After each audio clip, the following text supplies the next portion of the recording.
कहानी की शुरुआत में हम एक अमेरिकन फुटबॉल मैच को देखते हैं, जहां पर वीआईपी स्टैंड्स में निकी नाम का एक आदमी अपनी गर्लफ्रेंड जेस के साथ आराम से बैठा हुआ था। मैच चल रहा था, लेकिन निकी का ध्यान गेम से ज्यादा क्राउड के ऊपर था। उसने एक खूबसूरत लड़की को सीट से उठकर जाते हुए देखा और उसी वक्त उसके दिमाग में एक खुराफाती आइडिया आया। उसने जेस के साथ एक छोटी सी शर्त लगाई कि देखते हैं कितने लोग उस लड़की को पलट कर देखेंगे। वहाँ बैठे हुए एक आदमी लिऊ यान ने कहा कि मुझे भी शर्त में हिस्सा लेना है, जिसके लिए निकी मान भी गया। सबने मजाक में $10 की शर्त रखी और काउंटिंग शुरू कर दी। जब लड़की स्टैंड से बाहर निकल गई तो आखिर में पूरी गिनती आई कि 7 लोगों ने उसे पलट कर देखा। इस शर्त में जेस ने सबसे पास का नंबर गेस किया था, इसीलिए वो शर्त जीत गई। लिऊ यान ने बिना किसी झिझक के पैसे दे दिए और फिर अगला राउंड शुरू करने को कहा। इस बार शर्त ये थी कि अगला फाउल कौन करेगा। जेस ये कहकर बाहर हो गई कि मुझे इस गेम की कोई नॉलेज ही नहीं है, लेकिन निकी शर्त पर कूद पड़ा और उसने $1000 की शर्त लगाई। सीटी बजते ही रेफरी ने फाउल का सिग्नल दिया और निकी ने जिस टीम पर दाव लगाया था वो सही निकला।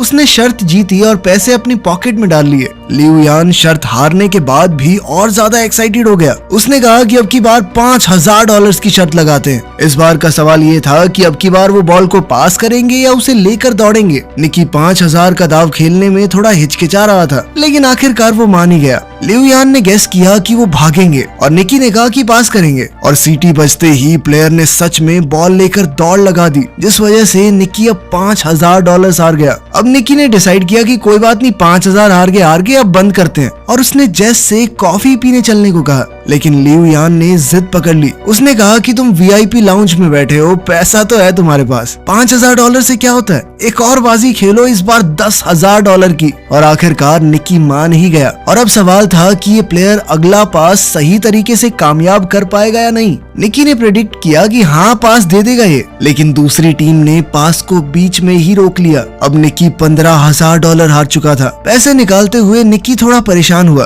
उसने थोड़ा सोचा और कहा कि चल इस बार 50,000 की लगाते हैं। ये सुनकर जेस चौंक गई, लेकिन निकी गुस्से में दिख रहा था। इस वक्त किस्मत उसका साथ नहीं दे रही थी। वो अगली शर्त फिर से हार गया, जिसके बाद उसे 50,000 और देने पड़ गए। अब जेस ने उसे तुरंत रुकने को कहा, लेकिन निकी के ऊपर उसका गुस्सा और ईगो भारी पड़ गई। उसने बिना सोचे समझे अगली शर्त लगा दी $1,00,000 की। लिऊ यान ने मजाक उड़ाया और कहा कि तुम्हारे पास इतने पैसे हैं भी। निकी ने बिना कुछ ज्यादा कहे कैश का पूरा एक बंडल टेबल पर फेंक दिया। इसके बाद तो लिऊ यान भी एक्साइटेड हो गया। अब निकी ने शर्त लगाई कि अगला पास देखना इंटरसेप्ट हो जाएगा, पूरा नहीं होगा, लेकिन इस बार पास कामयाब हो गया। निकी ने अब लाखों डॉलर्स का नुकसान उठा लिया था। अब वो समझ नहीं पा रहा था कि इस मुसीबत से कैसे निकलूं। उसकी इस हरकत से जेस भी बहुत हैरान थी, लेकिन अब गेम बहुत ज्यादा तगड़े लेवल पर पहुंच चुकी थी। निकी ने कहा कि मेरे पास $1 मिलियन बचे हैं, पूरी शर्त लगाते हैं, देखते हैं कौन जीतेगा। इस बार ताश के पत्तों से फैसला होगा। लिऊ यान लगातार जीत रहा था, तो अब वो खुशी से पागल हो रहा था।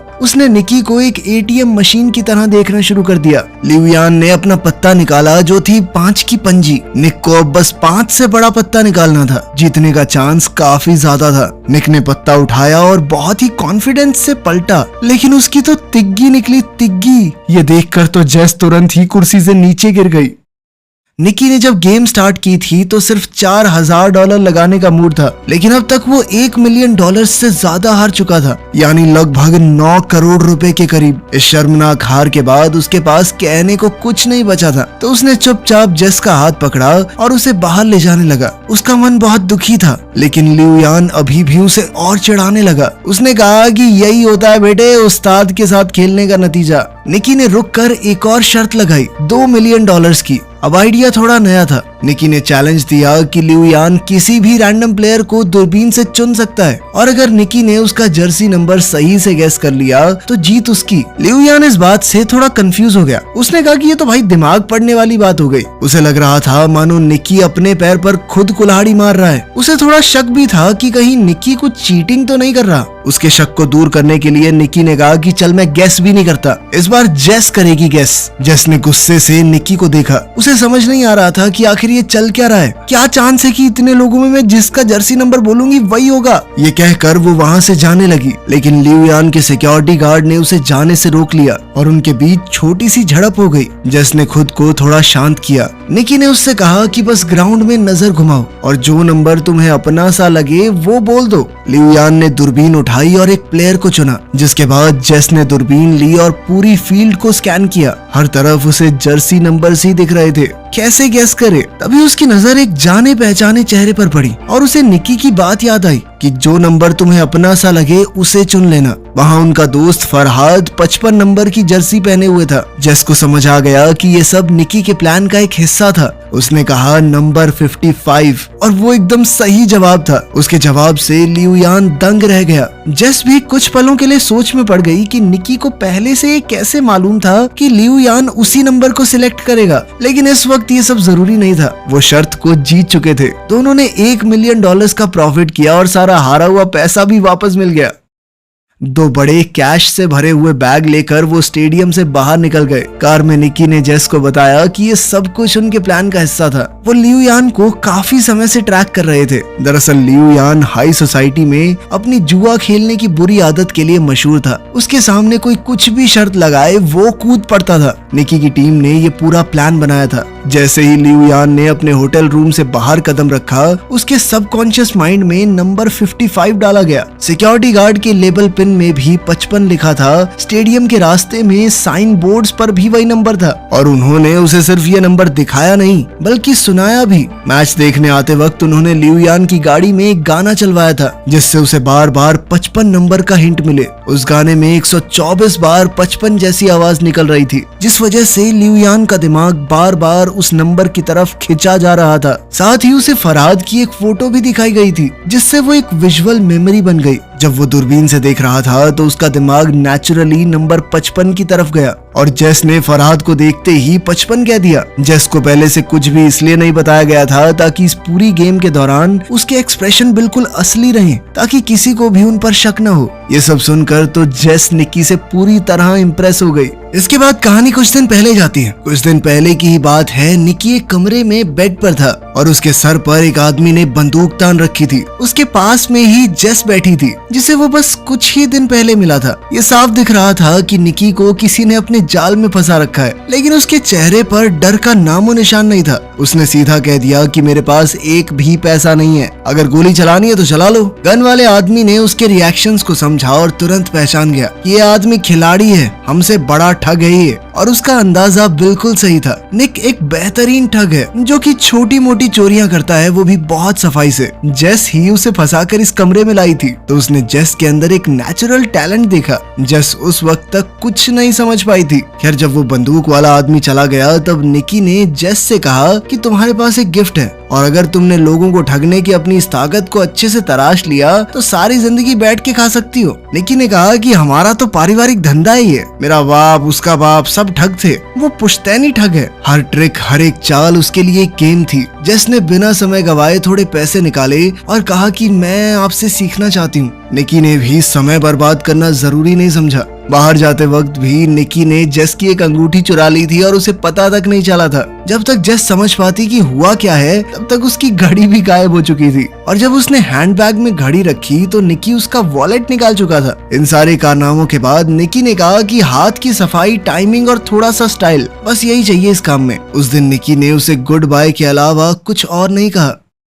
कुछ महीने बाद जेस ने उसे न्यू ऑर्लिन्स शहर में ढूंढ निकाला, जहां निकी ने एक नई टीम बनानी शुरू की थी। उन दोनों की मीटिंग भी असल में एक टेस्ट था। वो देखना चाहता था कि जेस उनकी टीम को ज्वाइन करने के लायक भी है या नहीं। जब जेस ने हामी भरी तो निकी ने उसे टीम के एक आदमी के साथ मेले में भेज दिया। आज जेस की पहली प्रैक्टिकल असाइनमेंट थी। वो मैप हाथ में लेकर कुछ लोगों से रास्ता पूछने लगी। तभी उसके साथी ने चुपके से एक टूरिस्ट का कैमरा लेंस चुरा लिया। फिर एक दूसरे साथी ने जानबूझकर एक आदमी को टक्कर मारी और जेस ने उसका वॉलेट निकाल लिया। जेस को अब अपने चोरी करने के स्टाइल में थोड़ा कॉन्फिडेंस आने लगा था। उसने चॉपस्टिक्स की मदद से एक और औरत के बैग से वॉलेट निकाल लिया और सब कुछ इतना स्मूथ था कि किसी को शक भी नहीं हुआ। निकी ये सब कुछ एक बिल्डिंग के टॉप से देख रहा था। उसने टीम से कहा कि उसे अकेला छोड़ दो, अब उसके उड़ने की बारी है। जेस ने एक के बाद एक महंगा सामान चुराना शुरू कर दिया और उसकी हर चोरी के साथ निकी की आंखों में उसके लिए इज्जत बढ़ने लगी। अब निकी ने उसे एक और बड़े असाइनमेंट के लिए भेज दिया। इस बार ये एक हाईटेक फ्रॉड था। खास तरह के लेंसेज की मदद से वो लोग दूसरों के पत्ते देख सकते थे और फिर अपने ओपोनेंट्स को आसानी से हरा देते। यहाँ पर क्रेडिट कार्ड चुराने का सिस्टम भी चल रहा था। कार्ड को चुराकर चुपके से एक टीममेट के पास भेजा जाता, जहाँ एक डिवाइस उसके डेटा को कॉपी करता और फिर वो कार्ड वापस उसी शख्स की पॉकेट में चला जाता। जब तक किसी को कुछ पता चलता तब तक पूरा अकाउंट खाली हो जाता। एक और ठगी का सिस्टम था, नकली एटीएम मशीन। जब भी कोई एटीएम से पैसे निकालता तो मशीन में उसका पिन अपने आप स्टोर हो जाता। फरहाद उस मशीन को चुपचाप हटाकर सारा डेटा ले जाता। सारे क्रेडिट कार्ड्स को अलग अलग कैटेगरीज में रखकर उनसे लग्जरी आइटम्स खरीदे जाते और आखिर में उनके डेटा को ब्लैक मार्केट में बेच दिया जाता। जेस ने एक दिन एक खूबसूरत नेकलेस देखा और पहन लिया, लेकिन निकी ने कहा कि इसे तुरंत उतार दो। उसने सख्ती से समझाया कि सारी चीजों को बेचना होगा, कुछ भी हमारा पर्सनल नहीं होना चाहिए। जेस पहली बार इतने बड़ी लेवल की ठगी देख रही थी। चुराई हुई चीजों के पहाड़ के बीच में खड़े होने का फील कुछ और ही था। अगले दिन जेस और फरहाद एक अमीर इलाके में घूम रहे थे। उनका काम था नाटक करना। फरहाद बेहोश हो गया और जेस चिल्लाकर एक्टिंग करने लगी। प्लीज कोई हमारी मदद करो प्लीज। एक तरह की डिस्ट्रैक्शन थी जिसका फायदा टीम के बाकी लोगों ने आसपास के अमीरों का सामान चुरा कर उठाया और फिर पूरी टीम एक एम्बुलेंस में छुपकर निकल गई। ये सब कुछ इतना अच्छे से प्लान था कि कोई कुछ समझ ही नहीं पाया। उस रात उन सब ने मिलकर सेलिब्रेट किया। निकी ने सबकी तारीफ की क्योंकि सिर्फ एक हफ्ते में उन्होंने $1.2 मिलियन कमा लिए थे। अगले दिन टीम के सभी लोग अलग होने वाले थे। सभी डॉक्यूमेंट्स को डिस्ट्रॉय कर दिया गया और सबको भरोसा दिलाया गया कि कुछ दिनों के अंदर तुम्हारे पैसे तुम्हारे बैंक अकाउंट में आ जाएंगे। लेकिन पुराने मेंबर जानते थे कि निकी का एक लास्ट मिशन अभी भी बाकी है। उन्होंने उसे 1.2 मिलियन कैश दिया और जेस के सामने वार्निंग भी दी कि इसे जुए में उड़ा मत देना। अगली सुबह निकी जेस को ले गया स्टेडियम के वीआईपी लाउंज में। उसने जेस के सामने पूरा तमाशा किया और उसे दिखाया कि कैसे कुछ ही मिनटों में हम $1 मिलियन कमा सकते हैं। जेस उस वक्त तक निकी के थोड़े थोड़े प्यार में पड़ने लगी थी। उसे लगने लगा था कि वो निकी की गर्लफ्रेंड है, तभी तो वो उसे ये सब कुछ दिखा रहा है। लेकिन निकी ने शुरुआत से ही उसे बस ठगी के लिए ही अपने ग्रुप में शामिल किया था। जब सब कुछ खत्म हो गया तो निकी ने उसे $80,000 कैश दिया और आखिर में कहा गुड बाय। जेस ने उसकी तरफ देखा, उसकी आंखों में आंसू थे। उसका दिल टूट गया था। एक तरफ वो निकी से सच में प्यार कर बैठी थी, दूसरी तरफ उसे ये भी लग रहा था कि $80,000 बहुत कम है क्योंकि निकी ने अभी $1 मिलियन कमाए थे। लेकिन निकी की दुनिया में जज्बातों के लिए कोई जगह नहीं थी और जेस ने अब उसका असली रंग देख लिया था। लगभग 3 साल बाद हम एक रेस कार को सर्विस स्टेशन में घुसते हुए देखते हैं और जल्द ही हमें निकी भी वहां नजर आया। उसकी आंखों में थकान थी और उसके चेहरे पर साफ लिखा हुआ था कि पैसे खत्म होने वाले हैं। लंच के वक्त उसकी एक रेस कार टीम के मालिक गेरिया के साथ मीटिंग थी। गेरिया की रिसर्च टीम ने EXR नाम का एक नया एल्गोरिदम डेवलप किया था, लेकिन वो इस एल्गोरिदम को और बढ़िया करके अपने जीतने के चांसेस और बढ़ाना चाहते थे। इसके लिए उन्होंने निकी को काम पर रखा। प्लान बिल्कुल सिंपल था। निकी उनका चीफ इंजीनियर होने का नाटक करेगा, फिर वो ऐसा दिखाएंगे कि उसके और गेरिया के बीच में लड़ाई हो गई है ताकि दूसरी टीम्स उनके जाल में फंस सकें। इसके बाद निकी फिर EXR का एक फेक वर्जन बेचेगा राइवल टीम को और असली सिस्टम गेरिया की टीम इस्तेमाल करेगी, जिससे उनकी जीत पक्की हो जाएगी। डील के हिसाब से निकी को €1 मिलियन मिलने वाले थे इस काम के लिए और फेक सिस्टम बेचने से जो कमाई होगी वो भी उसकी। निकी ने इस काम को मजाक समझा। इतना सिंपल स्कैम तो वो नींद में भी कर सकता था, लेकिन गेरिया के बटलर को उस पर बिल्कुल भरोसा नहीं था। उसने सीधा निकी को धमकाते हुए कहा कि अगर कुछ भी गड़बड़ की ना तो गोली सीधी छाती में मारूंगा तेरी। निकी ने एक टक्सीडो पहना और शाम को एक पार्टी अटेंड करने के लिए निकल गया। उनका प्लान था भीड़ के बीच में अपना झगड़ा करना, पर उनका प्लान तो तभी बिखर गया जब जेस ने एंट्री मारी, एक लाल ड्रेस में सीढ़ियों से उतरते हुए। और वो सीधा जाकर गेरिया के गले लग गई। ये देखकर निकी का दिमाग घूम गया। उसने जेस को 3 साल से देखा ही नहीं था और अब वो किसी और के साथ थी, और वो भी उस आदमी के साथ जिसने निकी को काम पर रखा है। जेस ने आराम से निकी के पास आकर कहा कि अब मैं कोई ठग नहीं हूँ और जो कुछ भी 3 साल पहले हुआ था अब उन बातों का कोई मतलब नहीं। उसने ये भी कहा कि गेरिया को निकी और उसके बीच के पुराने रिश्तों के बारे में कुछ नहीं पता और कहा कि अगर ये बात दबी रहे तो ही बेहतर होगा। ये सब सुनकर निकी का खून खौल गया। उसने वोडका का ग्लास उठाया और एक ही बार में खाली कर दिया। पहले उसे लड़ने के लिए एक्टिंग करने की जरूरत थी, अब तो उसे वैसे ही खुंदक आ रही थी गेरिया पे, और उसने सबके सामने जबरदस्त झगड़ा किया। ये ड्रामा राइवल रेसिंग टीम को बहुत पसंद आया। जल्द ही सिक्योरिटी ने उसे पार्टी से निकाल दिया, लेकिन अब राइवल टीम का बिजनेस कार्ड उसके हाथ में आ चुका था। अगली सुबह निकी मैक्लारेन टीम के मालिक से मिला। उसने सीधी बात की कि 3 मिलियन यूरोज लगेंगे, EXR सिस्टम बेचना चाहता हूँ मैं। रेस कार के मालिक के पास पैसों की कमी नहीं थी तो मोल भाव की जरूरत ही नहीं पड़ी। उन्होंने तुरंत ट्रैक को टेस्ट किया और रिजल्ट देखकर मालिक का चेहरा खिल गया। निकी ने भरोसा दिलाया कि 48 घंटे में पूरा सॉफ्टवेयर मिल जाएगा। दूसरी तरफ जेस सड़क पर फरहाद से मिली। फरहाद को निकी ने भेजा था। उसने जेस को बताया कि 3 साल पहले निकी का चले जाना जरूरी था, उनके पास कोई चॉइस नहीं थी। उसने कहा कि निकी अब भी जेस से प्यार करता है। फरहाद ने एक बक्सा जेस को दिया जिसके अंदर वही नेकलेस था जो जेस को पसंद आया था। इस बात की कोई गारंटी नहीं थी कि वो असली है या नकली, लेकिन उस बात से फर्क नहीं पड़ता था। उस नेकलेस को देखकर जेस का मन पिघल गया। जेस के मुंह से तो ये निकला कि वो निकी पर भरोसा नहीं कर सकती, लेकिन उसकी आंखों में कुछ और ही लिखा था। वो अब भी उसके लिए कुछ तो महसूस करती थी। खैर जल्द ही डील का दिन आया और निकी मैक्लारेन टीम के मालिक को सॉफ्टवेयर दे गया। बदले में एक हट्टे कट्टे इंसान ने उसके हाथ में 3 मिलियन यूरोज थमा दिए। लेकिन निकी का नेचर ही कुछ ऐसा था कि वो बिना रिस्क के काम नहीं करता। उसने उस सॉफ्टवेयर की एक कॉपी चुपके से सभी रेसिंग टीम्स को बेच दी। हर एक हैंडशेक में नए यूरोज, जिससे हाथ मिलाया मिलियंस में पैसे ले लिए। जब तक रेस शुरू नहीं हुई किसी को पता ही नहीं चला कि सभी के पास एक ही सिस्टम है। उस रात निकी ने भागने की जगह जेस को मैसेज की, अगर समय रहते वो आ गई तो वो दोनों साथ में भाग सकते हैं। निकी ने इंतजार किया पर कोई नहीं आया। आखिरी समय पर जब वो हार मान के निकलने लगा तो जेस आ गई, लेकिन अभी भागने का टाइम नहीं था, क्योंकि उसी वक्त वही हट्टा कट्टा आदमी जिसने मैक्लारेन टीम की तरफ से उसे 3 मिलियन यूरोज दिए थे वो निकी के सामने आ गया। दरअसल वो गेरिया का आदमी था। अब वो सब कुछ सच पता कर चुका था कि निकी ने फेक नहीं बल्कि असली सॉफ्टवेयर बेचा है। उसे गेरिया के 1 मिलियन यूरोज के अंदर कोई इंटरेस्ट ही नहीं था। अब वो अपना पूरा गियर पहनकर निकी की कार से जानबूझकर टकरा गया। निकी और जेस एक घातक एक्सीडेंट के बाद पकड़े गए।